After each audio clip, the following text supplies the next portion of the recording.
saludo a los tutores y a las tutoras del programa Todos Aprender. Mi nombre es Joana Cifuentes, soy formadora de la entidad territorial CESAR y hago parte del equipo de evaluación para ciclo 1. Como ustedes pudieron darse cuenta en la presentación de este módulo, el objetivo general es reflexionar sobre la práctica de evaluación en situación de aprendizaje en casa.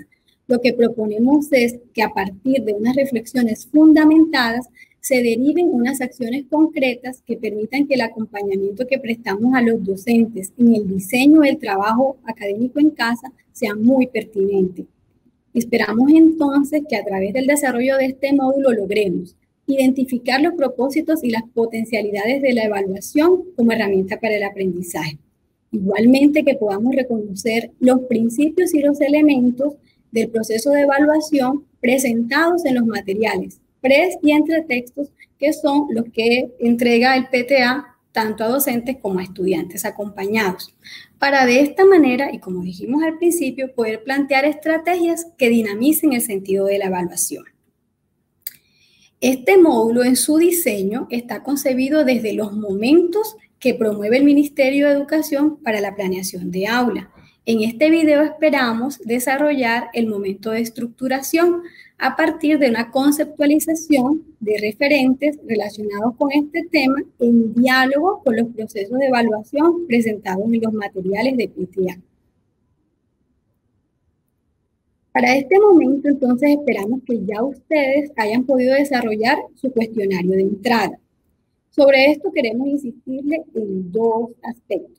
El primero de ellos es recomendarles que tengan a la mano el material que se desarrolló en la semana de fortalecimiento didáctico y disciplinar en el eje de evaluación.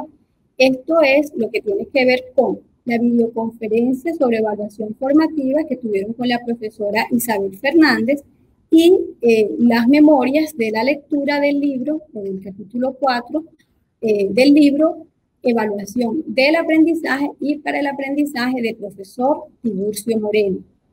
Estos dos referentes nos sirvieron de apoyo para el desarrollo conceptual en esta propuesta que tenemos. Bien, como todos sabemos, en el marco de la emergencia sanitaria, el Ministerio de Educación ha expedido algunas circulares y algunas directivas. Entre ellas la Directiva 05, en donde se ofrecen orientaciones para la prestación del servicio educativo en casa. En esta directiva también se encuentran algunos anexos, entre ellos el anexo 1 bajo el título Sector Educativo al Servicio de la Vida, Juntos para Existir, Convivir y Aprender. Aquí se insiste en la necesidad de priorizar el diseño de estrategias pedagógicas que permitan prestar el servicio educativo fuera de las aulas, de manera que los estudiantes, los niños y las niñas puedan seguir aprendiendo. Dentro de estas estrategias pedagógicas, entonces se contempla el diseño de algunas actividades que deben responder a unas características, entre ellas, como lo dice acá, que sean flexibles, estratégicas, integradoras y contextualizadas. Esto es muy importante, que sean contextualizadas, porque se necesita tener en cuenta el momento en el que estamos, en que los aprendizajes van a ser desarrollados en el hogar, en unos hogares que tienen sus propias rutinas, su propia cotidianidad, que además vamos a necesitar como nunca el apoyo de familiares y de cuidadores que no necesariamente tienen saberes pedagógicos. Además de esto, tener en cuenta los recursos con los que se cuenta o los recursos de los que se carece también. Y sobre todo, tener presente que en este momento hay una preocupación mayor, que es la prevalencia por salvaguardar la vida, la salud, el bienestar emocional de todas las personas. Este mismo documento plantea ciertas consideraciones que vale la pena tener en cuenta. La primera de ellas tiene que ver con el aprendizaje como potencialidad humana. Es decir, el ser humano aprende a lo largo de su vida, aprende a través de diferentes recursos, en diferentes lugares y en diferentes momentos. Es decir, este momento es un momento de aprendizaje para el ser humano. Cuando hablamos de ello, no nos referimos solamente a los estudiantes y los familiares, también a los docentes y a los directivos docentes, y de allí la segunda consideración que tiene que ver con la necesidad de movilizar y transformar ese currículo que fue planeado. ¿Para qué movilizarlo y transformarlo? para que responda a las necesidades que ahorita mismo nos plantean las circunstancias, para que además se adecúen a los contextos y a esos aprendizajes que necesitan promoverse a través del diseño de actividades que sean significativas, ya lo dijimos, que también sean estratégicas y que sean sencillas, pero que sobre todo promuevan y fortalezcan habilidades, capacidades y aprendizajes que permitan a los estudiantes asumir la vida, que en últimas cuentas es la finalidad de la educación. ¿Dónde se sitúa la evaluación en toda esta propuesta? Bien, el mismo documento también plantea ciertas consideraciones. La primera de ellas tiene que ver con cuando se habla de evaluación, ¿qué es lo que se evalúa? Y miren lo que dice, consiste en verificar que lo que se está proponiendo es útil. Esto quiere decir que esas estrategias pedagógicas que se diseñen deben ser evaluadas para saber si son pertinentes, si se cumplió el objetivo para los cuales fueron diseñadas. Es decir, no pensemos que la evaluación es solamente sobre el aprendizaje de los estudiantes, sino que esas estrategias que estamos proponiendo necesitan y conviene que sean evaluadas. Por otra parte, entonces se destaca la finalidad de la evaluación que debe prevalecer en este momento. Entonces, la evaluación, ¿por qué? Porque esta nos ayuda a reconocer aprendizajes, fortalezas, aciertos, desaciertos, debilidades, y ese reconocimiento va a movilizar los aprendizajes, va a posibilitar que los aprendizajes sucedan. Y finalmente acá se nos hace un llamado a replantear la práctica de evaluación y nos dice, no es posible pensar en un método tradicional.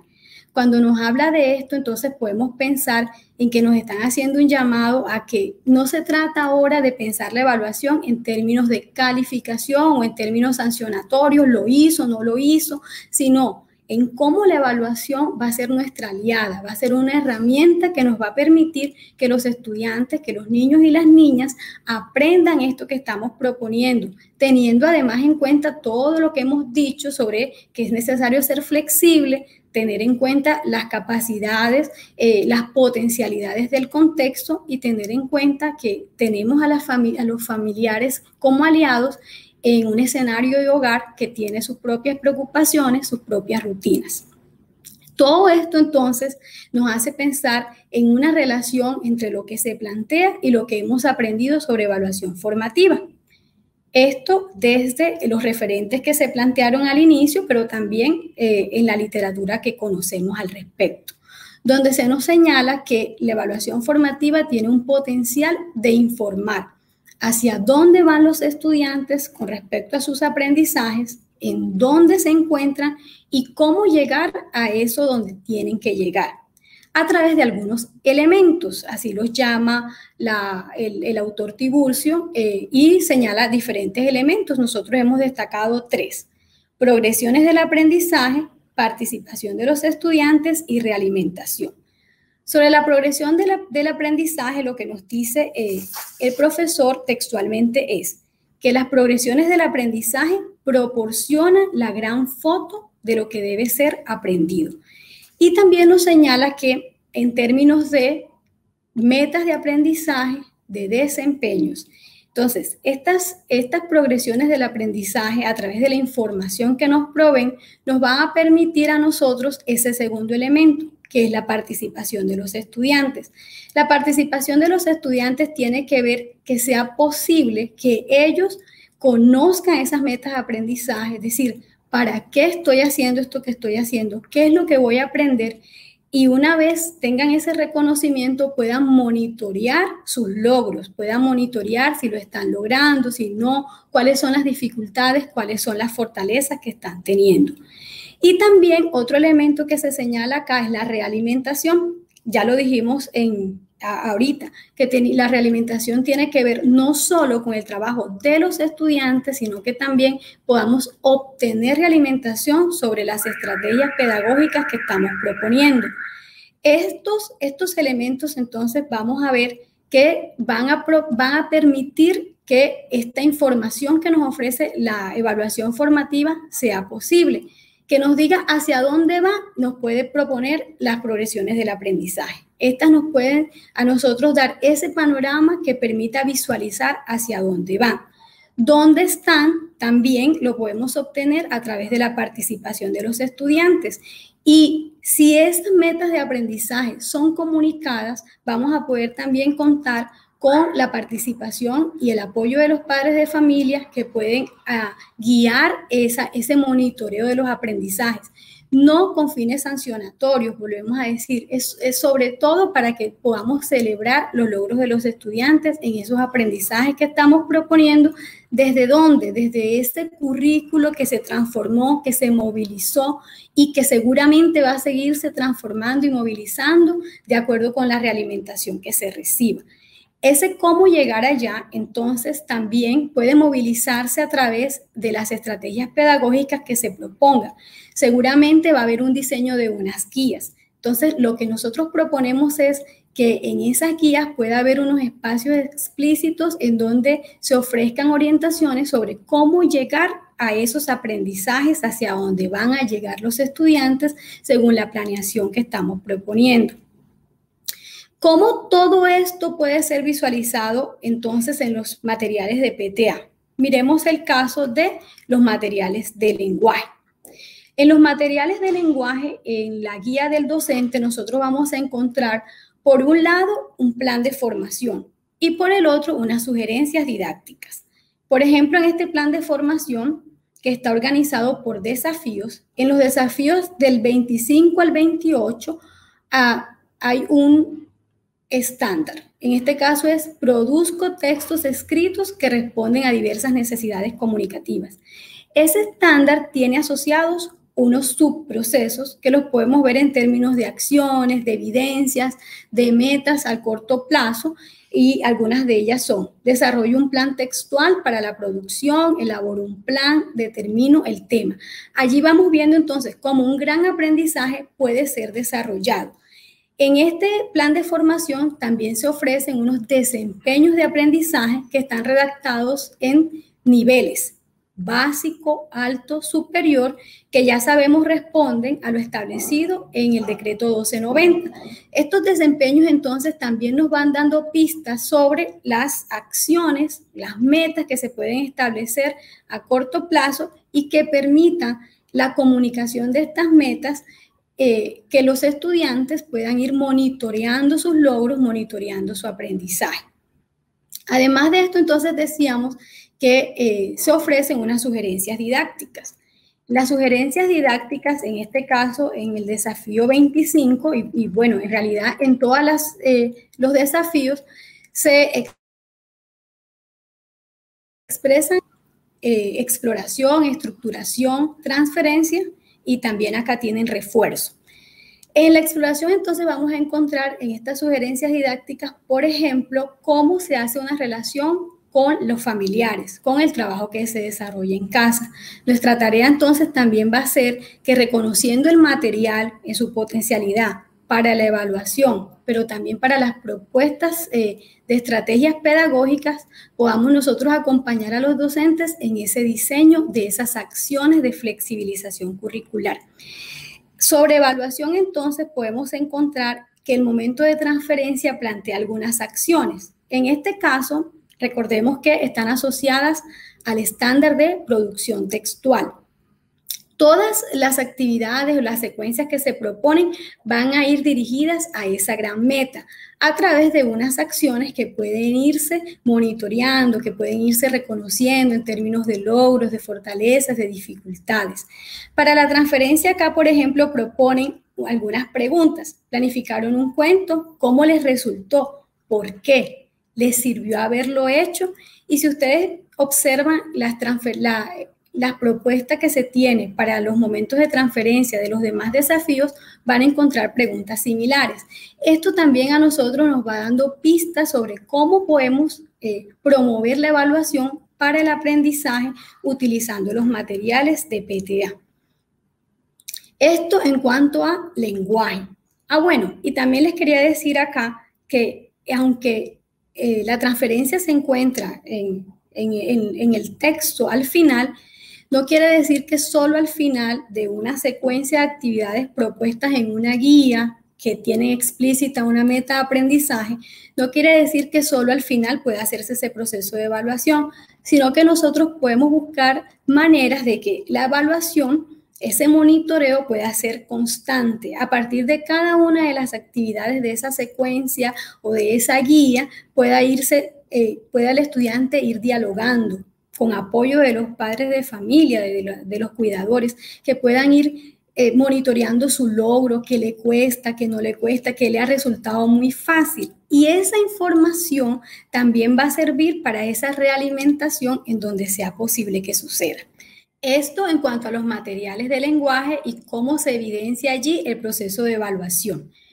Para explicarnos cómo está estructurado desde el proceso de evaluación los materiales de matemáticas, he invitado a la formadora Jenny Rojas. Hola Jenny, ¿cómo estás? Muy buen día, Joana, gracias. Muy buenos días, estimados tutores y tutoras de Colombia. Como bien manifiesta mi compañera Joana, explicaré el proceso evaluativo en los materiales de matemáticas PTA PREST. Vamos a tener como referencia En busca del octavo enanito de grado segundo. En los talleres de en el taller de matemáticas y la STS de matemáticas también abordamos el mismo ejemplo. Entonces, vamos a recordar las diferentes etapas que se encuentran en una situación didáctica. Recordemos que tenemos 4 etapas que son etapa de comprensión, etapa de descontextualización, referenciado en los centros de aprendizaje, etapa de resolución de la situación problema y etapa de reflexión.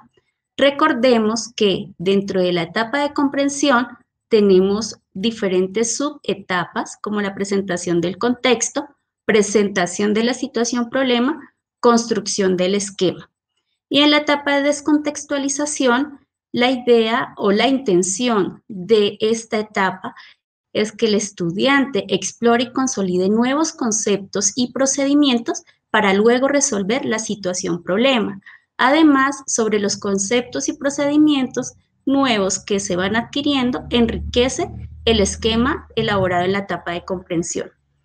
Frente a la etapa de resolución de la situación problema, recordemos que el estudiante pone a prueba su estrategia combinando con los conceptos aprendidos. Además, presenta a sus compañeros la posible solución y en la etapa de reflexión es cuando el maestro institucionaliza ese conocimiento, ese saber matemático, además identifica algunas dificultades presentadas. Es importante manifestarles lo que les acabo de decir porque durante todo el proceso del desarrollo de las etapas debemos reconocer qué va haciendo el estudiante y cómo podemos hacer el proceso de la evaluación formativa. En la etapa de reflexión, en la guía de orientación para la enseñanza, ustedes siempre al final van a encontrar la rejilla de matemáticas.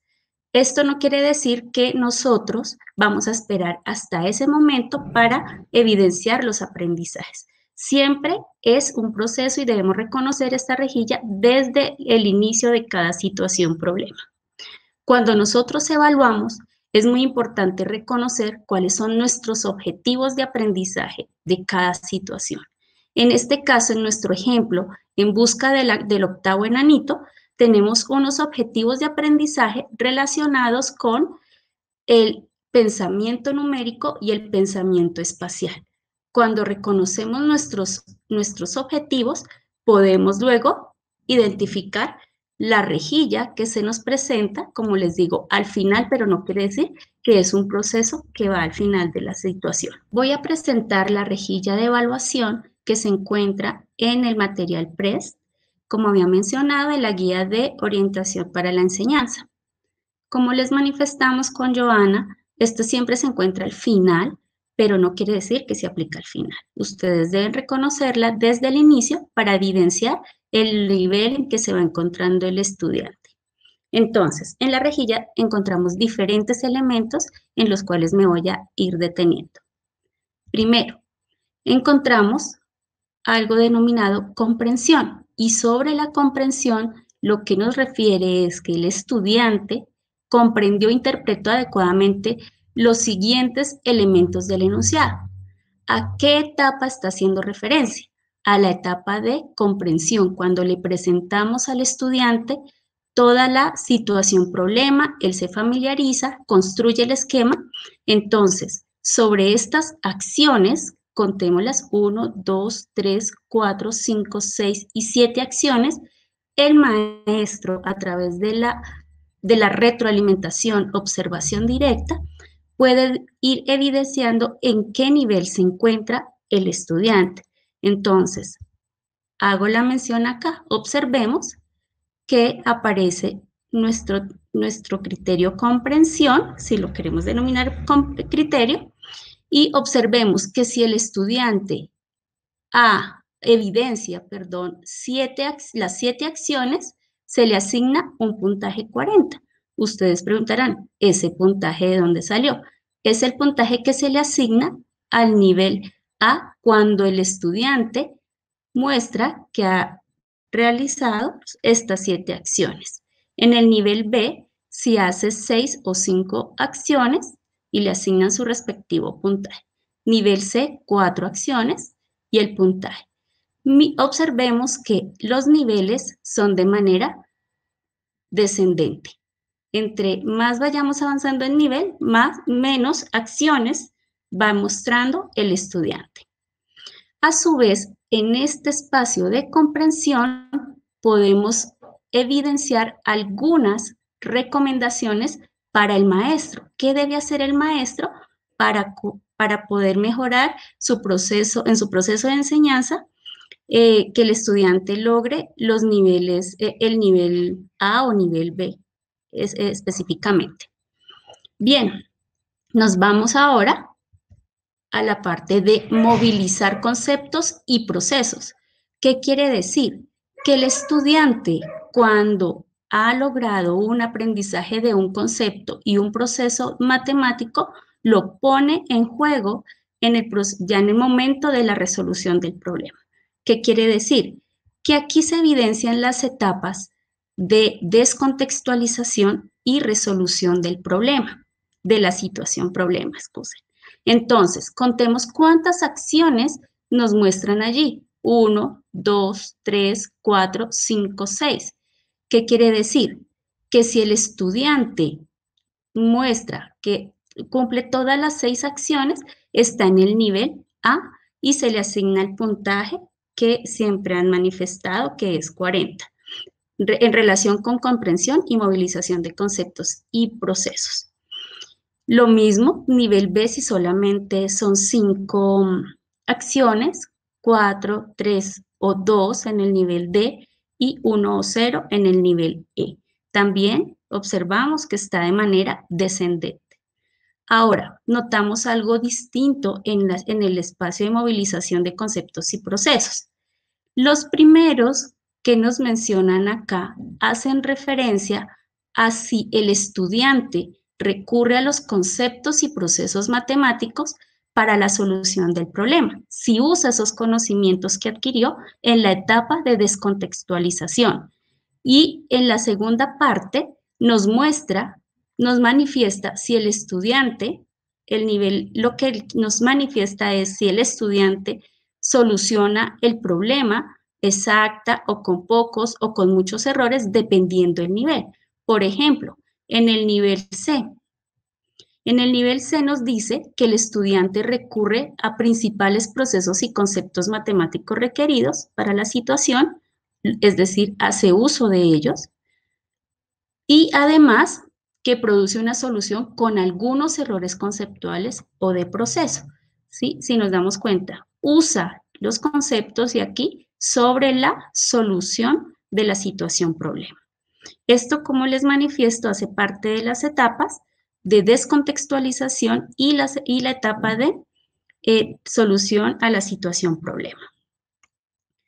El último apartado, que no se evidencia en la tabla en la parte inicial, hace relación a cómo el estudiante explica los elementos de la situación, de la solución de la situación problema. En este caso sería la en busca del octavo enanito.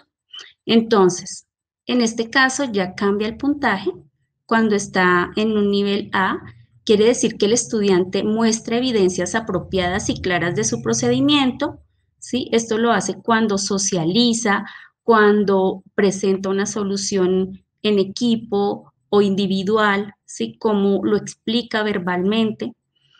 Muestra evidencias claras en el nivel B y fijémonos que justo para este apartado los puntajes cambian para cada nivel, también de manera descendente.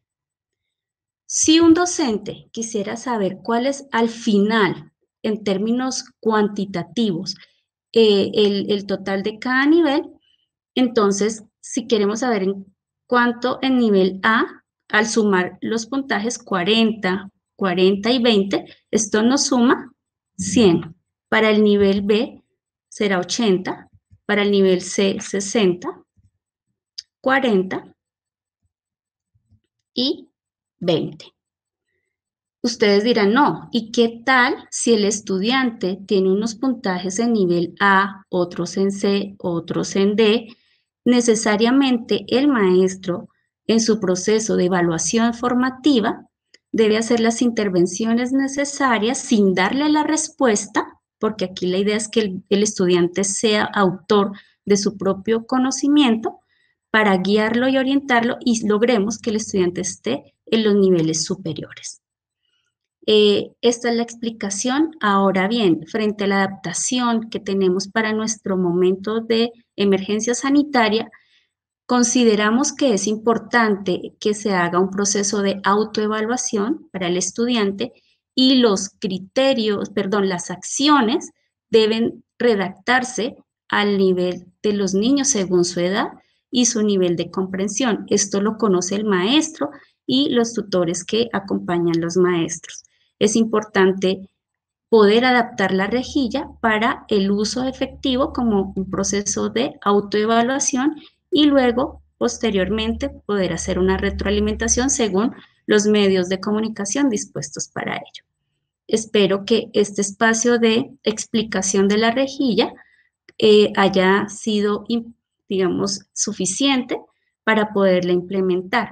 La estructura es igual para todos los grados, todas las situaciones. Lo que cambian son las acciones. Entonces, podemos hacer uso de ella y pueden verificar en otras situaciones. Muchas gracias, Joana, por permitirme participar y espero sea de gran ayuda. Muchas gracias, Jenny. Entonces, aquí, para tener en cuenta, considerando lo que hemos abordado hasta ahora en este video, entonces recordemos, por una parte, que la evaluación tiene diferentes propósitos, que en este momento prevalece el propósito relacionado con la información que nos provee acerca de dónde están los estudiantes, hacia dónde van y cómo llegar a esos aprendizajes esperados. Que además el material de PTA tiene una potencialidad para llegar o para atender a estos propósitos de evaluación formativa desde unos elementos como las progresiones del aprendizaje, las cuales pueden ser diseñadas, ya vimos, con la información que nos ofrecen desde el proceso de evaluación los materiales de PTA. También, además de las progresiones del aprendizaje, esas oportunidades para la participación de los estudiantes a través de estas estrategias de autoevaluación. Los estudiantes, recordemos, van a poder hacer un monitoreo de sus aprendizajes en la medida en que conozcan esas metas, en que conozcan para qué están haciendo lo que se les está proponiendo. Y como decía Jenny, que estas metas sean redactadas con un lenguaje sencillo, cercano a la comprensión de los niños y las niñas y de sus familiares, va a permitir que esto suceda.